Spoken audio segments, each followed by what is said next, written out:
ముందుగా మనం ప్రవీణ్ పగడాల గురించి మాట్లాడినట్లయితే ఏంటి సార్ ఆయన మరణం వెనకాల అది ఏమనుకుంటున్నారు? అసలు అది సూసైడా లేకపోతే చంపేశారా? చంపారా?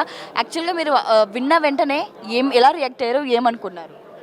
ప్రవీణ్ ప్రగడ గారు 2 రాష్ట్రాల్లో క్రైస్తవ లోకానికి ఒక మంచి వక్త. ఆయనకు 3 గ్రంథాల మీద ఖురాను, బైబిలు, భగవత్ మీద అవగాహన ఉన్న వ్యక్తి. ఇతను మంచి వక్త కాబట్టి అనేకసార్లు మీడియాలో మరి డిబేట్స్లో పాల్గొనేవాడు. ఈ మూడింటిని సమగ్రంగా చర్చిస్తున్న సమయంలో కొన్ని విషయాలు వెలుగులోకి తీసుకొచ్చి వాటి విషయాలు ప్రజల ముందు పెట్టినప్పుడు కొంతమంది మరి ఈ విషయాన్ని, ఈ సత్యాన్ని వారు ఒప్పుకోక మరి ప్రవీణ్ పగడాల మీద ఇలాంటి డిబేట్స్లో పాల్గొనొద్దు, ఇలాంటి విషయాలు చెప్పొద్దని ఓపెన్గా అతనికి థ్రెటన్స్ కాల్ చేశారు. ఆ థ్రెటన్ కాల్స్ యావత్తు క్రైస్తవ లోకానికి తెలుసు. ఎందుకంటే అతను గత కొన్ని రోజుల నుంచి ఎన్నో కాల్స్ వస్తున్నాయి. అదిగాక అతని మీద మరి అసత్య ప్రచారాలు చేస్తూ అతని మీద కుట్రతో అతన్ని చంపాలనే ప్లాన్తోనే మరి మీరు ఒకవేళ ప్రవీణ్ పగడాల గారి యూట్యూబ్స్ డిబేట్స్ చూస్తే అందులో కామెంట్స్ చూడండి, ఎంతమంది అతని మీద ఏ విధంగా కామెంట్స్ చేశారో. అతను కొంతమంది కళ్ళు పీకేస్తాము, చంపేస్తాము అని బెదిరింపుగా ఆ కామెంట్స్లో చేశారు. ఇంకోటి, ప్రవీణ్ పగడాల గారి యొక్క యాక్సిడెంట్ కాదు. ఎందుకంటే అక్కడ మనకు చాలా పరిశీలించినప్పుడు అనేక మంది పెద్దలు, మరి ఎంపీ హర్షకుమార్ గారు వెళ్ళారు, ఎక్స్ ఎంపీ, మరి మత నాయకులు వెళ్ళారు. ఆ సంఘటన చూసినప్పుడు అక్కడ అతనికి బాడీ అంతా కూడా ఎక్కడ దెబ్బలు లేవు, కానీ కేవలము ఎవరైతే కళ్ళు పీకేస్తామో, నేను కొడతాము అన్న మాటలు అతని ముఖంలో కనబడుతున్నాయి. అతని ముఖం అంతా కూడా చిన్న చేశారు. అతన్ని ఒక ప్లాన్తోని, ఒక క్రమబద్ధకంగా అతని టైం చూసి అతని ఇది ఒక హత్యనే అని మేము చెప్తున్నాము. ఎందుకంటే పోస్ట్ మార్టం రిపోర్ట్ మీకు అందరికీ తెలుసు. ఎప్పుడు కూడా ఏ ప్రభుత్వం కూడా క్లారిటీగా ఓపెన్గా చెప్పరు. ఎందుకంటే మత కలహాలు జరుగుతాయని చెప్పేసి ఇది అందరికి తెలిసిన విషయమే. కానీ ఈరోజు యావత్ క్రైస్తవ లోకానికి ఒక మంచి వక్తను కోల్పోయినాం. మరి మీరు గమనిస్తే ఇటీవల కాలంలో అనేకమైన ఈ మీడియా వాళ్ళు, అంటే media in the sense trolling, negative trolling అతని మీద చేస్తున్నారు. ఈవెన్ అతను జరిగిన సంఘటన ఏంటంటే అతను యాక్సిడెంట్ కాదు, తాగి చనిపోయాడని చెప్పేసి అతన్ని హేళనగా మాట్లాడుతున్నారు. అతను మీ దేవుని దగ్గర పోయారని చెప్పేసి, మరి ఒక శవాన్ని, అంటే ఒక వ్యక్తి చనిపోయినప్పుడు అతన్ని ఆ శవం మీద కూడా కామెడీ చేస్తూ మాట్లాడుతున్నారు. ఇది మన సంప్రదాయానికి మంచిది కాదు. మానవులు ఎవరైనా మానవులే. మీరు ప్రవీణ్ ప్రగడ గారి చివరి ఒక వీడియో చూస్తే అతను ఒక స్టేట్మెంట్ ఇచ్చారు. ఏ వ్యక్తినైనా కూడా నువ్వు కులముగా చూడకు, ఒక వ్యక్తిని ఒక మనిషిగా చూడు, ఒక మనిషిగా గౌరవించు, ఒక మనిషిగా అతన్ని ప్రేమించుమని చివరి మాటలు చెప్పిన వ్యక్తి అతను. కాబట్టి ఎన్నో అనుమానాస్పదాలు ఉన్నాయి. ఇది 2 ప్రభుత్వాలు, మరి ఇటు తెలంగాణ, అటు ఆంధ్రప్రదేశ్ ప్రభుత్వం వాళ్ళు ఇది సమగ్రంగా న్యాయం జరిపించాలి. ముఖ్యంగా మరి ప్రవీణ్ పగడాల గారి కుటుంబాన్ని ఆదుకోవాలి. అతను ఒక సేవకుడు, అతను కుటుంబం కూడా కేవలము మరి దీని మీదే ఆధారపడి జీవించే వ్యక్తి. మరి ఒక మంచి వ్యక్తిని మేము కోల్పోయానని మాకు ఒక లోటు కలుగుతున్నది, బాధ కలుగుతున్నది. మరి క్రైస్తవ లోకానికి తీరని లోటు ఇది.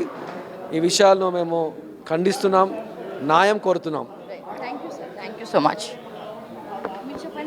అడ్వకేట్ ఇజ్రాయెల్ గారు కూడా ఈ మధ్య కాలంలో చనిపోయారు. సో ఓవరాల్గా మనం ప్రవీణ్ పగడాల గారి గురించి కానీ, ఇజ్రాయెల్ గారి గురించి కానీ ప్రభుత్వాన్ని మీరు ఏం అడగదలుచుకున్నారు? అలాగే ఇవి రిపీటెడ్గా క్రైస్తవ మతాల మీద జరుగుతాయి అన్నది కూడా మీ ఆరోపణ. అయితే మీరు దీని గురించి ఎలాగా ఆలోచిస్తున్నారు అండ్ దీని గురించి ఏమనుకుంటున్నారు?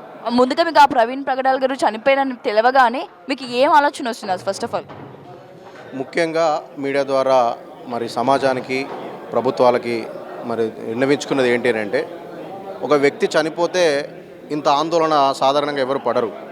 ఎంతోమంది రోడ్ల మీద యాక్సిడెంట్లు అయి చనిపోతున్నారు. వాళ్ళకి లేని ప్రత్యేకత ఒక ప్రవీణ్ ప్రగడాల గారికి ఎందుకు ఇస్తున్నారు అని అంటే, అతను ముఖ్యంగా పాస్టర్ అనగానే తన మతాన్ని తను ప్రకటించుకునేవారు అని మనకు విన్నవించుకుంటుంటారు. కాబట్టి అంత మాత్రమే కాకుండా తన మతం తాను ప్రకటిస్తూనే మరి రక్షణ ఛానల్ వేదికగా తాను అనేకమైన మరి ప్రసంగాలు చేశారు, అనేకమైన డెబిట్స్ చేశారు. మెయిన్ అతనికి ఎందుకు థ్రెట్ ఉంది అని మేము చెప్పాలనుకుంటున్నామంటే అన్ని మతాల వారి గురించి, ఒక ఇస్లాం మతం గురించి కానీ హిందూ మతం గురించి కానీ విశ్లేషణాత్మకంగా ఒక మంచి జ్ఞానయుక్తమైన మాటలు చెప్పి తాను నమ్మిన విశ్వాసం గొప్పది అని చెప్పడం వలన అనేక మంది మతోన్మాదులు తన పైన రెచ్చిపోయి మరి తన పైన ఇలాంటి కుట్ర పన్నారని మేము ప్రగాఢంగా విశ్వసిస్తున్నాం. ఎందుకనంటే తను చనిపోయిన స్థలాన్ని కనుక పరిశీలించారు. మరి నిన్న నుంచి ఇప్పటి వరకు కూడా మరి ప్రభుత్వాలు కానీ మరి ఎలాంటి వారిని చర్య తీసుకోకపోవడం, అయితే తనకు చేసిన థ్రెట్ ఉందని అనేకసార్లు తను మరి యూట్యూబ్లో కానీ వాట్సాప్లలో కానీ తను మాట్లాడుతున్న కాల్స్లో కానీ ఎన్నో కాల్స్ తనకు బెదిరింపు కాల్స్ వచ్చాయి. తను మరి ఓపెన్గా చెప్పేవాడు మీటింగ్లలో, నా కోసం ప్రార్థన చేయండి, నాకు ఇట్లా మరి ప్రాణహాని ఉంది, చాలామంది మతోన్మాదుల ద్వారా నాకు ఫోన్స్ కాల్స్ వస్తున్నాయి అని ప్రగాఢంగా చెప్పారు. ఒక చిన్న క్వశ్చన్, మీరు ఎప్పుడైనా ప్రవీణ్ పగడాల గారితో మాట్లాడడం జరిగిందా లైవ్లో? అయితే మీరు ఆయన అంటే చివరి రోజుల్లో లైక్ అంటే ఈ జరిగిన సంఘటన కంటే ఈ రీసెంట్ కలిసే ఉండుంటారు కదా, ఈ కలిసిన చివరి క్షణంలో ఆయన మీతో మాట్లాడిన మాటలు ఏంటి? చివరి మీటింగ్ అందరూ కలిసి మరి విజయప్రసాద్ రెడ్డి గారు కానీ మరి చాలామంది మరి బ్రదర్స్ కలిసి ఒక మీటింగ్ పెట్టినప్పుడు తను కూడా ఒక స్పెషల్ వక్తగా ఆయన పిలుచుకొని తను అక్కడ మాట్లాడిన మాటలు చూస్తే ఈ భారతదేశ చరిత్రలో, ఈ భారతదేశంలో అందరూ అన్ని మతాల వారు కలిసి ఉండే చరిత్ర కలిగిన దేశం మన భారతదేశం. ఇక్కడ ఒక ముస్లింగా చూడకండి, ఒక హిందూగా చూడకండి, ఒక క్రైస్తవునిగా చూడకండి, మనిషిని మనిషిగా చూడండి, మానవత్వంతో చూడండి, మనిషి మీకు అర్థమవుతాడు, మనిషిలో ఉండే మానవత్వం మీకు అర్థమవుతుంది అని మంచి మాటలు చెప్పి మరి అదే చివరి మాటలు తన నోటి గుండా, అదే చాలా బాధాకరంగా ఉంది. మరి ఎందుకు అలాంటి విషయాలు చెప్పాడు అని అంటే ఆయన మనసులో అలాంటి బాధ ఉంది కాబట్టి, అంటే కొంతమంది మనుషుల ద్వారా ఆయనకు ప్రాణహాని ఉంది, థ్రెట్ ఉంది కాబట్టి అలాంటి భావోద్రికంగా మాట్లాడి మనుషులను సంతోషపెట్టి మరి అసలు ఏ సబ్జెక్ట్ తీసుకున్నా దాని మీద మంచి విశ్లేషణాత్మకంగా చక్కగా మాట్లాడగలిగే మంచి వక్త మరి క్రైస్తవుల తరఫున మేము కోల్పోయామని చాలా బాధాకరంగా ఉంది. మరి ఇలాంటిది మన తెలంగాణలో కానీ ఆంధ్రప్రదేశ్లో కానీ భారతదేశంలో కానీ ఇలాంటిది జరగడం మరి మంచిది కాదు. ఎందుకంటే ఈరోజు ఇదేంది, రేపు ఇంకోటి అవుతుంది. మనిషిని చంపుకుంటా పోతే, మతం పేరిట చంపుకుంటా పోతే ఎవరు ప్రపంచంలో మిగలరు. మరి ఇలాంటిది కాకుండా ఉండాలి అని అంటే చక్కగా మనిషి అందరం కలిసి, ఎవరి మతం వారిది స్వేచ్ఛ ఉంది రాజ్యాంగబద్ధంగా, మరి రాజ్యాంగంలో మనకి ఇవ్వబడిన విలువలను మనం కాపాడుకుంటూ మనిషిని మనిషిగా ప్రేమించుకుంటూ బ్రతకాలన్నదే మా క్రైస్తవులుగా మేము కోరుకునేది. Thank you. నువ్వు మరణమైపోతివా అన్నా ప్రవీణు, పరలోకము చేరుకుంటివా అన్నా ప్రవీణు. నువ్వు మరణమైపోతివా అన్నా ప్రవీణు, పరలోకము చేరుకుంటివా అయ్యా ప్రవీణు. నువ్వు గన్న బిడ్డలేమో ఎక్కి ఎక్కి ఏడుస్తుండ్రు, నువ్వు గన్న బిడ్డలేమో ఎక్కి ఎక్కి ఏడుస్తుండ్రు. నీ భార్య పిల్లలేమో ప్రవీణు ఏడాని, నీ భార్య పిల్లలేమో ప్రవీణు ఏడాని. నువ్వు ఎక్కడెళ్ళి పోతివో అన్నా ప్రవీణు, పరలోకం వెళ్ళినావా అయ్యా ప్రవీణు. నువ్వు ఎక్కడెళ్ళిపోతివో అయ్యా ప్రవీణు, పరలోకం వెళ్ళినావో అన్నా ప్రవీణు. నువ్వు మరణమైపోతివా అయ్యా ప్రవీణు, పరలోకము చేరుకుంటివా అయ్యా ప్రవీణు. నువ్వు మరణమైపోతివా అయ్యా ప్రవీణు, పరలోకం వెళ్ళినావా అయ్యా ప్రవీణు. నిరుపేద తల్లిగన్నా నిలువెత్తు ప్రవీణన్నా, నిరుపేద తల్లిగన్నా నిలువెత్తు ప్రవీణన్నా, నిరుపేద తల్లిగన్నా నిలువెత్తు ప్రవీణన్నా, నిరుపేద తల్లిగన్నా నిలువెత్తు ప్రవీణన్నా. నిధి వెన్నెలాంటి మనసే అన్నా ప్రవీణు, నిధి వెన్నెలాంటి మనసే అన్నా ప్రవీణు. నువ్వు ఎక్కడెళ్ళిపోతివో అయ్యా ప్రవీణు, నువ్వు ఎక్కడెళ్ళిపోతివో అయ్యా ప్రవీణు. ఈ ఊరిలోనయ్యా నువ్వు ఎంత మంచి మనసు, ఈ ఊరిలోనయ్యా నీదెంత మంచి మనసు. నువ్వు చీమకైనా హాని చేయని మంచి మనసు అన్నా, నువ్వు చీమకైనా హాని చేయని మంచి మనసు అన్నా. నువ్వు ఈ లోకానికి వెలుగుగా వెళ్తివో అన్నా, నువ్వు ఈ లోకానికి వెలుగుగా వెళ్తివో అన్నా. Thank you. సో మీరు ఈ వార్త వినగానే మీరు ఫస్ట్గా ఏం అనుకున్నారు, ఎలా ఫీల్ అయ్యారన్నా?